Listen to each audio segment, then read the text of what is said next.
Hello, welcome. I'm very excited about today's webinar, which will be about the AI Act from the INNS regulatory AI section. Before coming to that, I just want to remind you, these webinars we are having, they are recorded, and the recordings are available in the INNS webinar series YouTube channel. So you see here, for example, the recording of the annual webinar, which we had. I'm very happy to see that hundreds of people, almost 400 here, have watched that one. But I was surprised that there are only 8 likes. So if you want to show the speakers some appreciation, please not only watch, but maybe also like our recordings afterwards. Also, today's session will be recorded, but only the presentations part. So if you have questions and want to discuss further with the speakers about the AI Act and the possible implications, stay for the online live session now, because the discussion part will not be recorded. When I think about the AI Act, of course, I remember these different risks level from minimal to unacceptable risk. But when I discuss with my colleagues, many of us know, yes, there are a lot of pages to read, and it's not just the AI Act, there are so many other regulations which we in a way have to take care of, which impact us in our research and also in our technology advancement. But even if we read all these pages, which I've done for the AI Act, but not for all the others, there are several potential loopholes, and it requires a lot of further discussion, research, and many meetings in order to understand how it really impacts us and what can be done. And therefore, I'm really much looking forward to the webinar today, which will be moderated by Amanda. And Amanda is the coordinator of the INNS regulatory AI section, and she has a lot of experience, not only with AI Act research, but also organizing, for example, special sessions and webinars. So she is a perfect person to host now this webinar. There will be 2 high-profile speakers from the European Commissions who chip in their knowledge, and we will have a very lively discussion afterwards. So Amanda, the floor is yours. Thank you so much, Marcus. I would like to extend a warm welcome to everyone. My name is Amanda Hojek, and I am a doctoral researcher in designing responsible natural language processing at the University of Edinburgh. As Marcus said, I am the coordinator for the AI Law and Regulation section at the INNS, which is co-chaired by Professor Asim Roy and Professor and lawyer Nicola Fabiano. Our section seeks to foster a community of technology law scholars and practitioners, AI researchers and developers, and AI policymakers to bridge the gap to establish strong collaborative partnerships to effectively and pragmatically approach AI governance. We recognize that AI policy and regulation frameworks are being developed and introduced worldwide in response to the rapid adoption of our research in AI and neural networks in the market. We see significant efforts in AI governance through regulation, but the extent to which it actually influences AI system design calls for the close collaboration of legal and technical communities to navigate the AI's regulatory landscape. Today's talk will provide an introductory overview of the EU's landmark regulation on the AI Act. It will seek specifically to address the role of experts in its development, the foreseen impact on the technical and research communities, and how these can support its implementation. The talk will also give you an opportunity to learn more about the role of the Joint Research Centre at the European Commission, Science and Knowledge Service, in shaping the AI Act. It will lastly introduce the Commission's AI and Science strategy, currently undergoing public consultation. It is my greatest pleasure to welcome Dr. Emilia Gómez, joining us from the Joint Research Centre for Algorithmic Transparency, with a Master's in Science and Telecommunication Engineering and a PhD in Computer Science, providing technical and scientific support to EU's AI policies, most notably the AI Act and the Digital Services Act. A guest professor at Universitat Pompeu Fabra in Barcelona, with a long academic experience in fields of music information retrieval and human-centric machine learning. as well as Eleanor Vahal, a legal and policy officer at the European Commission's AI office, working in AI regulation and the compliance unit. As an EU and international AI governance expert, Eleanor contributes to the European Commission's artificial intelligence policy development, its regulatory framework, as well as the European Union's international strategy and AI policy. Prior to joining the European Commission, Eleanor was the director at the global business advisory firm FTI Consulting, where she led the activities on European and international AI policy. For housekeeping, the webinar will last about an hour, and there will be interactive elements for you to engage in. For questions and answers, please feel free to put them into the chat, and we will take them during the Q&A sections where we will promote a live discussion as well. I will now pass the floor to the speakers. Yeah, thank you very much. I will try to first share my screen and see if everyone can see it. It's starting.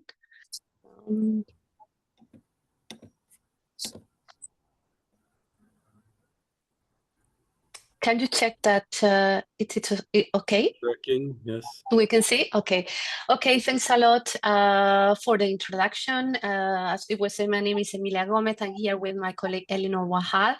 And it was said at the introduction, we would like to maybe talk to you or guide through three main aspects of today, which is a bit our agenda for today. So first, I will pass the floor to my colleague Eleanor for an introduction to the policy lead of the AI Act, the AI Office, and also the regulation and the regulatory approach. Then I will follow up with more the scientific and technical side of it, so trying to introduce you to the role of technical experts and also scientific experts in this regulation, giving also the audience of this seminar. And finally, we wanted to share with you a bit a consultation process that is now open on AI and science, where we work together as well to have the feedback that we need from the technical community. So these are the three main aspects that we wanted to address today, and then we will have time to gather or to discuss about your questions and comments. So without further delay, I pass the floor and the screen to Eleanor Vahal that will continue in this presentation.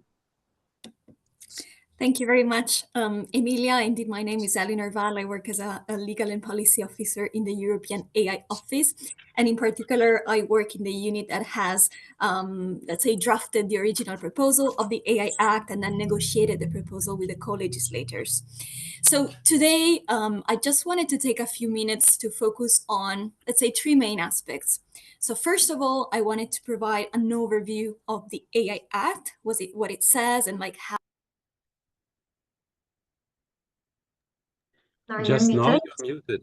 It's okay, sorry. I was muted by the host, probably by mistake. Secondly, I also wanted to provide you with an update on the work that we are doing on the implementation of the regulation.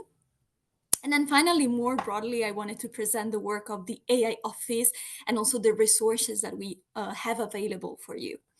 So if we go into the first slide, actually, before I start with the actual description and overview of the AI Act, I wanted to take a step back, and I wanted to provide you with some more, a bit more context, let's say, on around the AI Act and the regulation.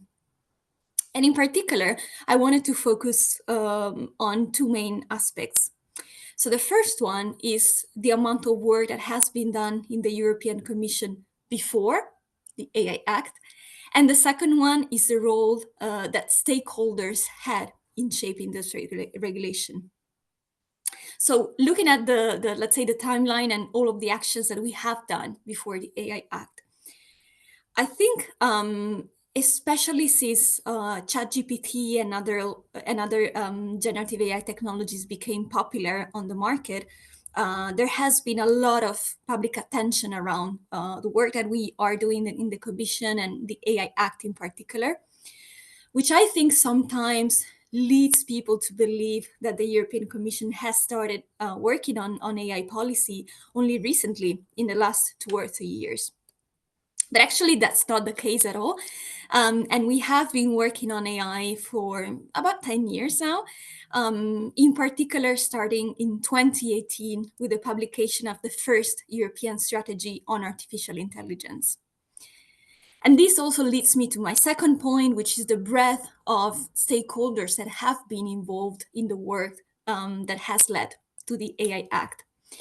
So the way the AI Act was born is that, well, it stems from the first step, let's say, that we took in 2018 by creating a high-level expert group on AI. So this was a group of 52 stakeholders that were experts on AI, coming from very different fields and backgrounds, including, of course, academia and research, but also the public sector and civil society. So they were tasked with publishing a report on the ethics and trustworthy AI and what an ethical and trustworthy AI should look like. So this report was then published in 2019, and it was the first baseline that was used in 2020 from the European Commission to publish the white paper on artificial intelligence. This white paper was then open to a public consultation, which means that we received and welcomed the input of all of stakeholders on that white paper. And on the basis of the white paper and on the feedback received by stakeholders, we have drafted in 2021 the proposal for the AI Act, which was itself subject to a public consultation. So once again, we have received feedback and input from the scientific community as well as the industry on our regulatory proposal. So all of this led us to have the AI Act as an official EU law in 2024. And if we go into the next slide, we'll see some of the main aspects that are related to this law. So first of all, why did we feel the need to create a new legal framework on AI? Essentially, this is because we saw that AI was becoming, of course, a very developed technology, and we wanted to leverage the use of that technology in the European economy. But on the other hand, we also saw some risks and some potential challenges that were introduced by AI. Some of these challenges have to do with safety of people, with fundamental rights. But other challenges are also related to societal mistrust, for instance, towards this technology. And another key challenge that we saw was legal uncertainty. So essentially, our view was that without a unique single response to what is legal and what is permissible in the EU and what is not, we would have faced a scenario with potentially 27 different regulations on AI and 27 different set of rules for AI developers and providers. So this is the reason why we felt the need to come up with a regulatory response that was unique and consistent at its core choices, but also flexible so that it could serve this dual purpose of, on the one hand, addressing the risks, but on the other hand, also leveraging the benefits that this technology can have. If we go into the next slide, we'll also see other key aspects of this regulation. These aspects are all related to some fundamental choices that we had to make. So, as some of you may know, the AI Act has been the first comprehensive regulatory intervention on AI in the world, which meant that we had to indeed make some very fundamental choices on how to regulate this technology. One of the first choices that we had to make was whether to regulate this technology vertically or horizontally. So this means that we had the choice of potentially creating many different regulations on AI based on different sectors. So one law for AI in healthcare, one law for AI in employment, etc. Or if we wanted to have one single horizontal framework. And this is what we did. So the AI Act is indeed a horizontal legal framework which covers all of the different use cases of AI technologies in all of the different sectors. And the reason why we have such a framework is that this is the framework that can grant the most, the highest level of coherence, both internally within this regulation when applied to the different sectors, and also with other regulation and pre-existing legal frameworks that we have in the EU. Another key aspect of our regulation, and another key choice that we had to make, was how to regulate this technology. And the approach that we have taken with is to have a regulation that is technology neutral. So this means that with the AI Act, we are regulating the uses of this technology rather than the different types of AI itself. Then we also, of course, had to narrow down the scope of this regulation. And this regulation covers AI systems and general purpose AI models. So essentially the models that are behind generative AI technologies when they are put in the EU market. So this also means, and this is especially relevant for this audience, that AI systems that are used for scientific research, so in the context of R&D activities, for instance, so research and development, are not in the scope of the regulation. And this is my first key takeaway, let's say, from this very brief overview. The AI Act does not cover AI systems in their development phase or any other phase, which means that as long as, let's say, the AI system is not yet placed on the market. If we go into the next slide, we also see a rather famous pyramid of risk, which was also presented at the very beginning of this conversation. And indeed, this is what most of you may be familiar with, and it is one of the key features of the AI Act. So this is risk-based approach. Essentially, this means that for us, the more an AI system poses risks to the health, the safety, and the fundamental rights of people, the more such system needs to be controlled.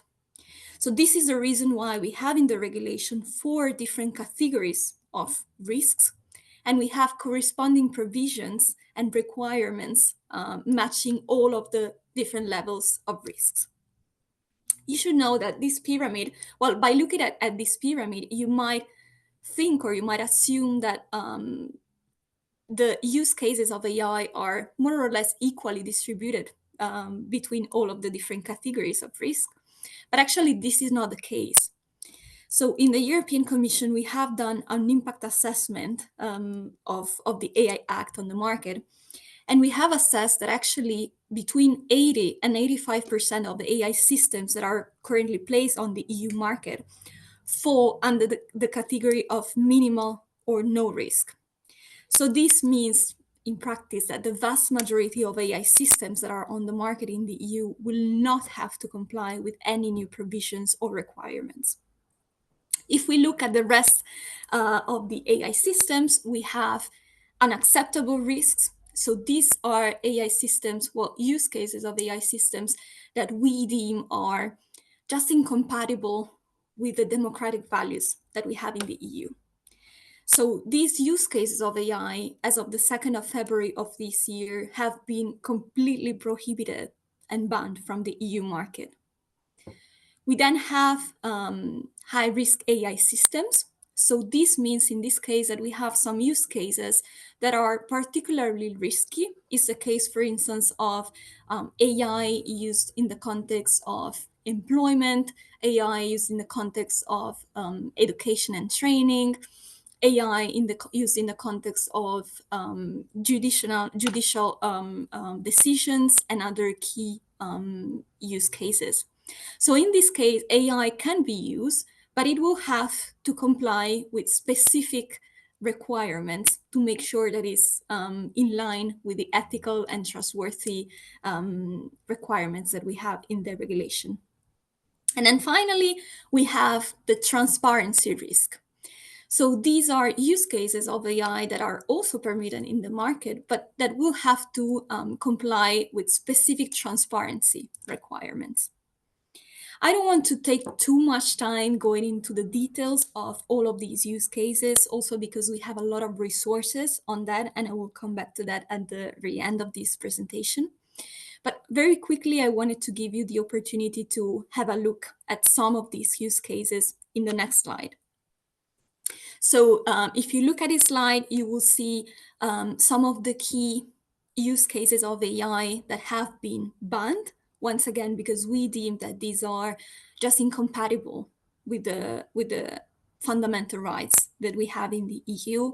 So these are use cases such as social scoring, AI used in the context of manipulation or the exploitation of people's vulnerabilities, AI used in the context of individual predictive policing, used in the context of biometric categorization, as well as for the untargeted scraping of the internet. If we then go into the next slide, we'll have an overview of the obligations for high-risk AI systems. So in this case, we have a different set of obligations for the providers, so essentially the developers of these AI systems, and then the deployers who professionally make these systems available on the market. So these requirements have to do with the way in which the AI system is developed. So for instance, we have requirements on the data governance, on the presence of human oversight, as well as on the presence of and on the development of harmonized standards. Another important feature of the regulation is also that it mandates high-risk AI use cases to undergo a conformity assessment procedure before they can be placed on the EU market. So this is essentially what we have already in the EU regulation, in the EU market for other product safety legislation. So let's say you want to legally, let's say, produce and then sell a car in the EU.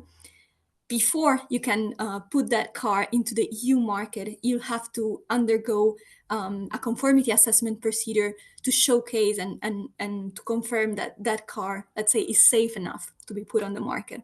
We have exactly the same type of requirement for AI systems that are high risk in this regulation. We also have some quality and risk management requirements for the providers. And then for the deployers, we have requirements that have to do with the correct deployment of this technology. We have obligations that have to do with information sharing, especially when it comes to potentially affected persons. And then we have potentially a fundamental rights impact assessment to be conducted, depending on the type of deployer and depending on the specific use of this high-risk AI system. If we go then into the next slide, we'll have a small overview on the transparency risks. So in this case, we have a number of specific provisions and requirements that all have to do essentially with the same principle. And this principle is whenever a person is interacting with content that has been generated by AI or heavily modified by AI, this person should be aware of the presence of AI in that, let's say, interaction. So this translates in practice into a number of obligations, such as, for instance, the fact that persons and everyone has to be informed if they ever interact with an AI that is not obvious in its form. So this applies, for instance, to chatbots on websites, but also to AI-powered call centers and similar, let's say, uses. Another important part of it is that the fakes that are generated by AI will need to be explicitly labeled as such. And similarly, any content, be that audio or video or text that has been produced by AI technologies, especially if it's intended to inform the public of matters of public interest, will have to be explicitly labeled as AI generated.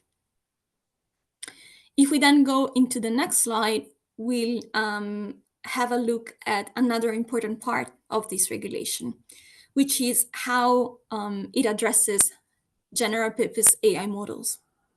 So I was mentioning before that this regulation not only addresses systems, so AI systems, but it also addresses the models that allow for the creation of generative AI technologies.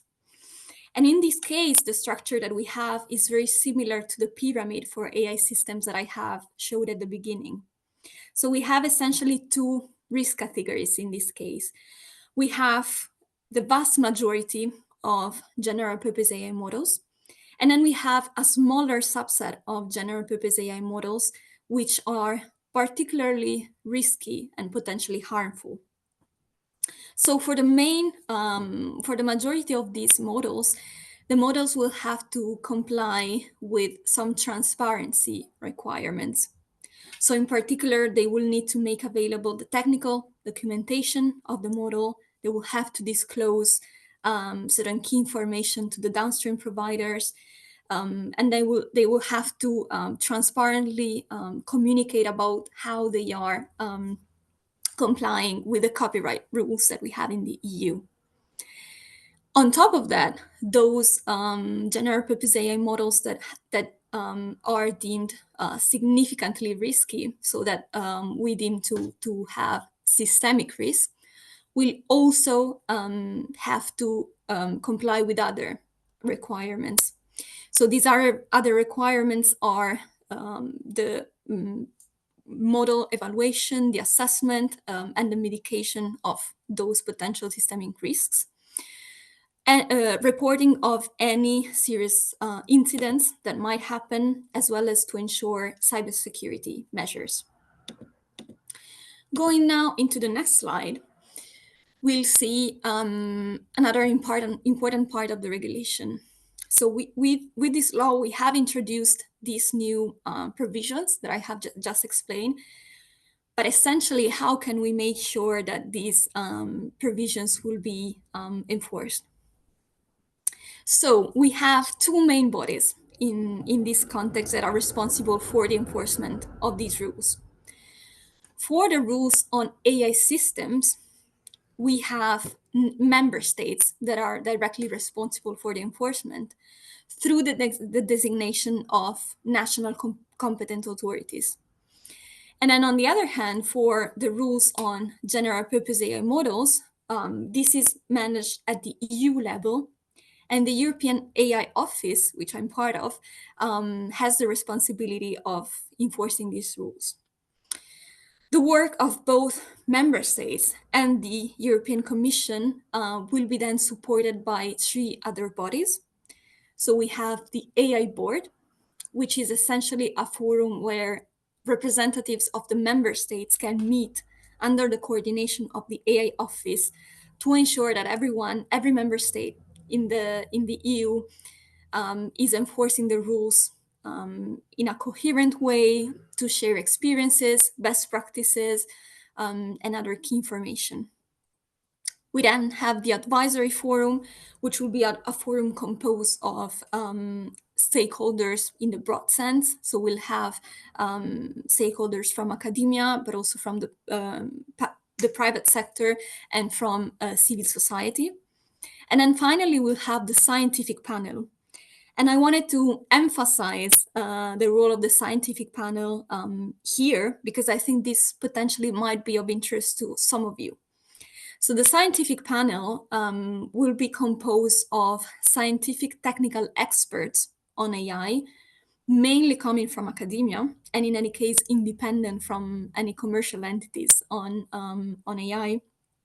And they will have the role of technically supporting the member states as well as the European Commission in the enforcement of the rules. So they will lend their technical expertise to both the member states and the European Commission as needed.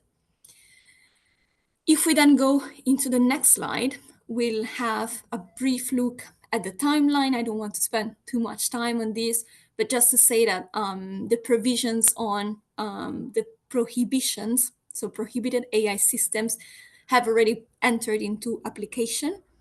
Now we have two main dates to look at. So the first one is the 2nd of August of this year, where the rules on general purpose AI models will become applicable.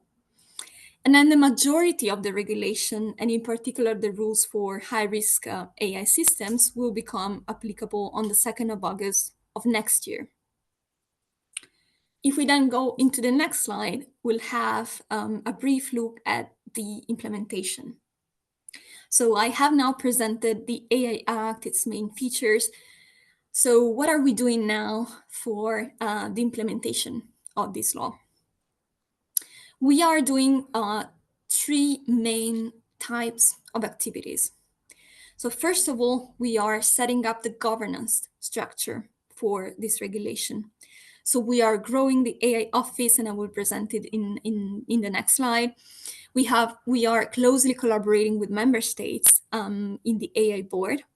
And we're now currently establishing the advisory forum and the scientific panel. And I'm once again emphasizing the role of the scientific panel here, just to say that the legal text behind the creation of this panel, so the Implementing Act, has already been adopted and is already a public document on the internet, which means in practice that you can already read, should you be interested, you can already read all of the different criteria according to which we will be selecting technical experts. Another important thing to keep in mind for you is that in the next few weeks, we will launch the call for expression of interest. So if any of you is interested in becoming a part of this scientific panel, just make sure to have a look at our website frequently in the next few weeks. We're then at the same time also providing guidance on the practical application of the AI Act, in particular through the publication of guidance documents and guidelines. And then finally, we're having a number of activities for stakeholder outreach and just to support the compliance more generally. If we go into the next slide, we'll see, I will start briefly presenting the European AI Office and what we do. So in the next slide, we have a short, let's say, overview of what the AI Office does. So we have essentially 3 main mandates. The first one is obviously the implementation of the AI Act and the enforcement of the rules for general purpose AI models. But the role of the AI Office goes beyond this. We also have an important mandate, which is to foster research and innovation in trustworthy AI, and then to actively participate in the international dialogue and in the global debate on AI governance, in particular positioning the EU as a leader in the international discussions. We are composed of 5 units and 2 advisors under the direction of our head of office, Dr. Lucilla Scioli. As you can see, we have 5 different units. I come from the unit on AI regulation and compliance, so we mostly deal with the legal and regulatory aspects related to our AI policy strategy. But we also have a number of other units working on specific aspects, such as AI safety, excellence in AI and robotics, AI for societal good, and then finally, innovation. If we now go into the next slide, which I believe is also my last one, I just have here a short list of recent activities that we have published. So we have published a repository of good practices for AI literacy. We have recently published a number of guidelines, in particular on the definition of AI system and on the prohibitions. we are finalizing the drafting of the code of practice on general purpose AI models. And then we have a number of webinars that are available online on our YouTube channel. Each of them addresses a specific aspect of the AI Act in more detail. We'll have other seminars in the coming months. But in general, my key message here is really to have a look at our website. You can scan the QR code here. We do have quite a lot of resources available, so please have a look. And if you still have any questions or doubt, I'm very happy to answer to them in the Q&A section of this discussion. Thank you very much.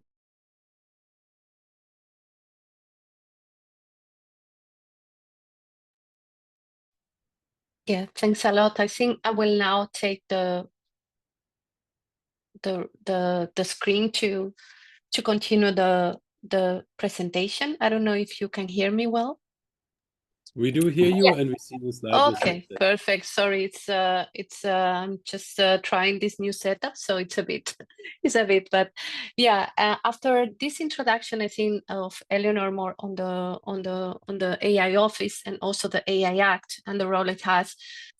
In this second part of the seminar, we wanted to also reflect a bit on the relevance of scientific and technical support and scientific and technical work. You already heard my colleague Leonor mentioning about, for instance, the scientific panel and how technologists and also AI experts can somehow contribute to this endeavor, which is AI policies.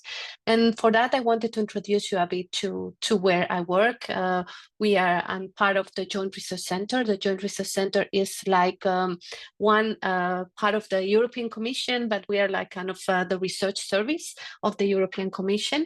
And our goal is mainly to support with evidence and scientific and technical evidence European policies. In this case, we have been supporting artificial intelligence policies, but we can, of course, the GRC supports all different policies and I will show you later some examples. What do we mean by supporting policy with research or with technological work? We mean that first, on the one hand, researchers know a little bit the advancements of the field, for instance, the advancement of scientific support or scientific achievement in AI, so they can anticipate maybe some policy need that will happen in the future, maybe with a certain technologies get into the real world scenario, for instance, or into the market. So anticipation is one of the aspects where we work. We do research on topics that are scientific that might become policy relevant. The second thing that we do is to integrate the knowledge of the state-of-the-art research into the policies. And in this case, it was mentioned the AI Act, and I will give you some examples. And the third one is also to analyze which is the impact that certain policies have, maybe the economic impact or the societal impact. And this is a little bit the work that we do. Just to know a little more about the Joint Research Center, the Joint Research Center has headquarters in Brussels. Of course, we are close to the policy and our policy colleagues and the Commission. But we also have labs which are located in different member states, in different countries. For instance, we have labs in 5 EU countries. I'm, for instance, based in Seville, in Spain, but for instance, the AI team is distributed in all these different places. We have many colleagues from instead researchers in Italy or in the Netherlands or in Germany. The GRC has like 2,800 staff, and they work in different research fields. For instance, not only in AI, of course, but there is a lot of research that is done, for instance, to support environment and climate policies in the EU, research more on societal or economic issues connected to policies. There is a lot of research as well on topics linked to, for instance, health and consumer protection, safety and security. And in our case, it's more information society. So you see some numbers on the GRC, but we have around 1,000 scientific publications. We produce academic papers. We also produce models, and now they are mainly driven by AI system or by machine learning models. And we also have data sets or data that we produce. And the GRC also hosts more than 50 research facilities in different areas from transport to nuclear areas. So of course, we all know that artificial intelligence has an impact on different areas. It's a technology that is having a profound impact in society, and that makes AI and data work, for instance, at the GRC, to touch different areas.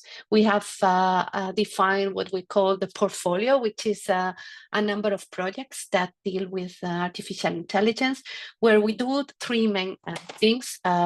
As you see in this slide, for instance, in the first part, as we say, we support policies in this area. We have been supporting the AI Act, the Digital Services Act, or the AI in Science strategy. We collaborate very closely, for instance, with the AI office, as Eleanor has mentioned, at the different activities. Another activity or another part of our time is devoted to scientific research, where we try to apply AI to modeling in different areas. For instance, one of our projects is linked to detect climate hazards that impact agriculture. For instance, it can give you a way of the different areas where we can apply AI for modeling.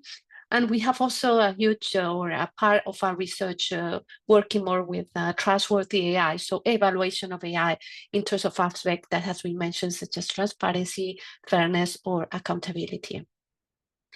And the third pillar where the Joint Research Center is very active is to uptake AI and to use AI and data for instance, for different purposes. One is we have, for instance, deployed an in-house service where we deployed large language models that we use as an example for knowledge management, for instance, to make sense of large corpus of literature or scientific literature and provide relevant support to policies.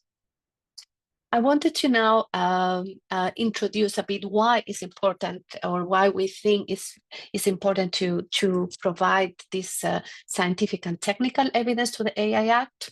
Of course, as you have seen also in the previous description, artificial intelligence is a very fast evolving field. Many developments have been happening since, for instance, this timeline that Eleanor showed from 2020 to now. There has been many advancements in the field. And although one may think that the policy is trying to, of course, be aware of these developments and also try to adapt to these developments. So it's very important that there are interdisciplinary teams of legal experts, also technical experts, and researchers from other disciplines that work together to have regulations that are, of course, adapted to the changes, but also technically and legally sound. In our case, our team started to collaborate in the AI Act from the very first part of the timeline that Eleanor already showed. So, for instance, we were involved into the drafting of the legal text, trying to provide input on the relevant definitions, on the requirements for high-risk systems that they were explained before, and also on some of the technical considerations in the annexes. Then during the negotiations, as you may know, in Europe and the European Union, we have this co-creation process for regulation when there's different institutions involved, like the European Commission and the Council and the Parliament.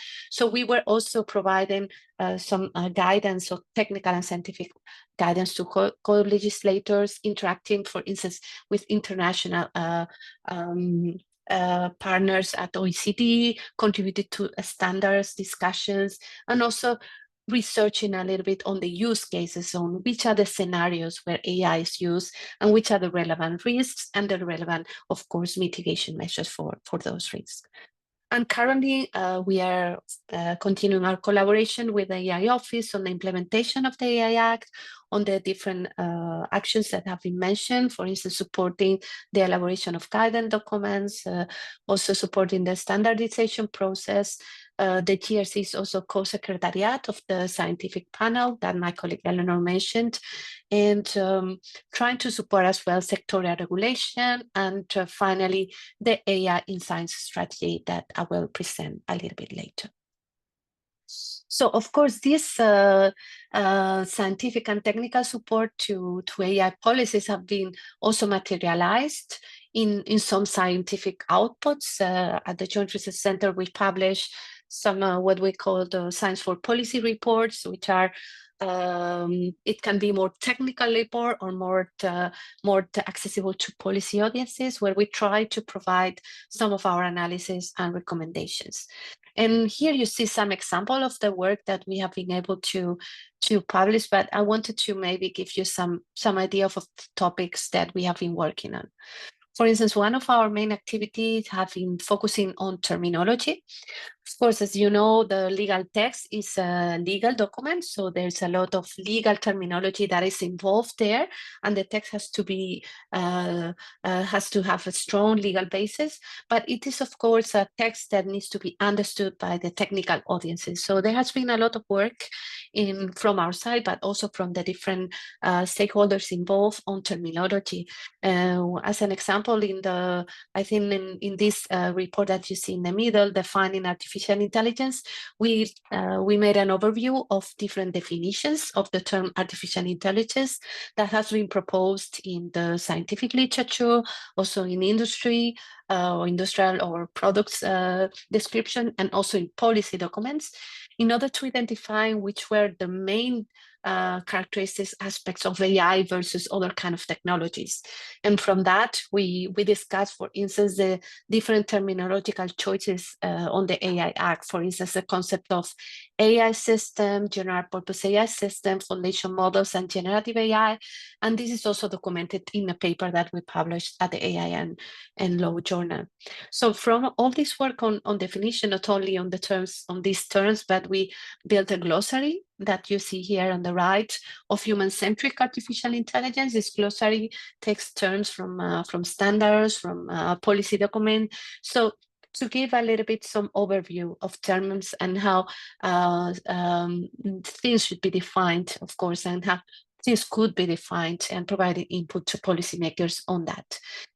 Some of these terms made up to the AI Act. So as you may know, there is an article on the AI Act with definitions, and you will find all the terms and how they need to be understood in the context of the regulation. And it's very important, of course, to read the regulation, also having in mind those definitions and this terminology. On another important part of our work, we work a lot on requirements. For instance, we publish some work on the role of explainable AI in the context of the AI Act, and the needs for explainable system or explainable models. And not only explainability, but documentation has been found an important part of the regulation. So we did also some analysis on documentation and different proposals for documenting high-risk AI.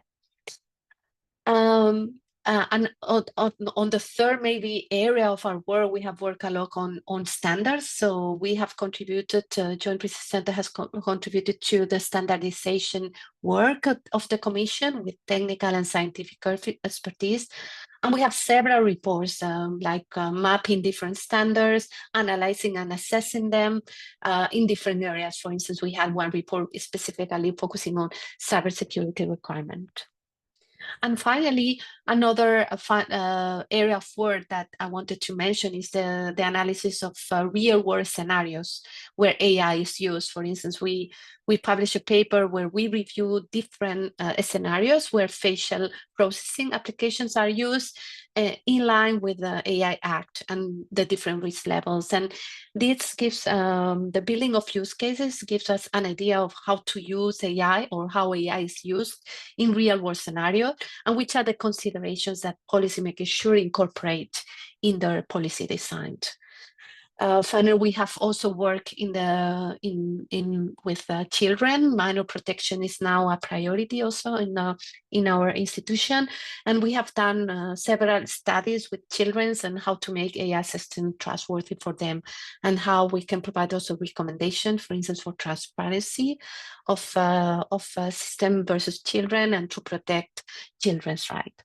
So this gives you an idea of how our research, of course, is academic. We contribute to the scientific field, and we contribute with new knowledge, but we also support, of course, policy with some other ad hoc support.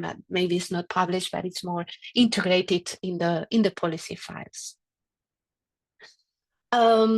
Finally, I wanted to introduce you to this new strategy or European strategy that is being defined, as my colleague Eleanor mentioned before. The Commission is having some policies which are mostly linked to regulation or regulatory approaches, and some others that are more direct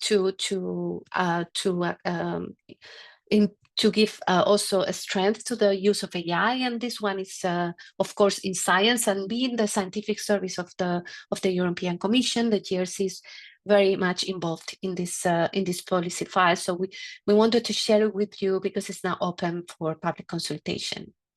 The main objective of the European strategy for AI in science is to accelerate the uptake of AI in scientific research in the EU, to accelerate its responsible uptake, of course, and make also the science that we carried out to improve how it is in terms of productiveness, productivity, or impact, to see what is the role of AI in this area. So this is a little bit the main objective of the strategy.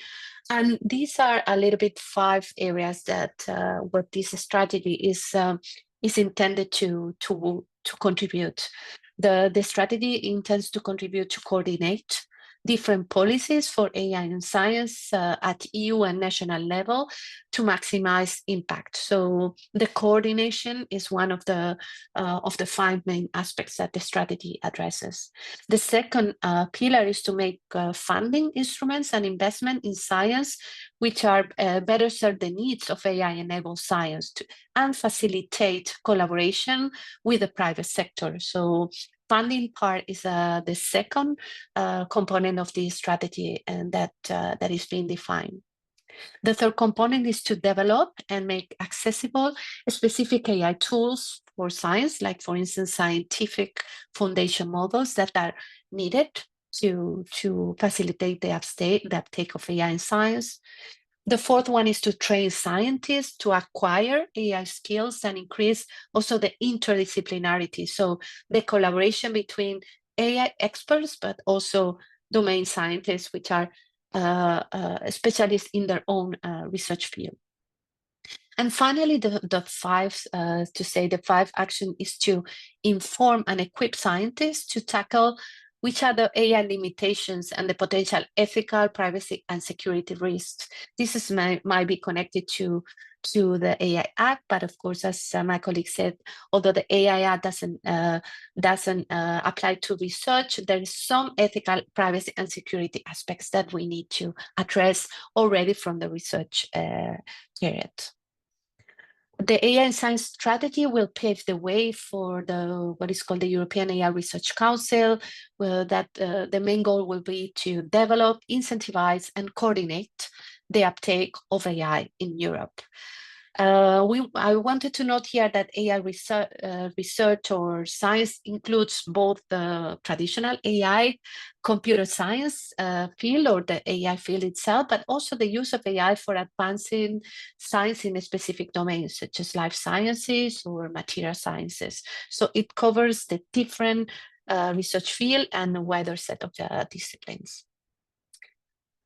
And just to end up, this is a strategy that is being defined now at the Commission level, and there is the possibility to provide feedback until the 5th of June. There is 2 ways of providing feedback. There is a standard call for evidence that we put here QR code so that you can access, that allows stakeholders to provide comments in text form and also attaching documents. So in any aspects of the strategy, and there is a more detailed survey, or that is the URL I put there, INNS for scientists, that that can be also used to provide more specific feedback. I think this is concludes a little bit my part from the talk. I think we took a little bit more than 45 minutes, but I think it's good now to leave the time to some questions. I think I will stop now sharing, and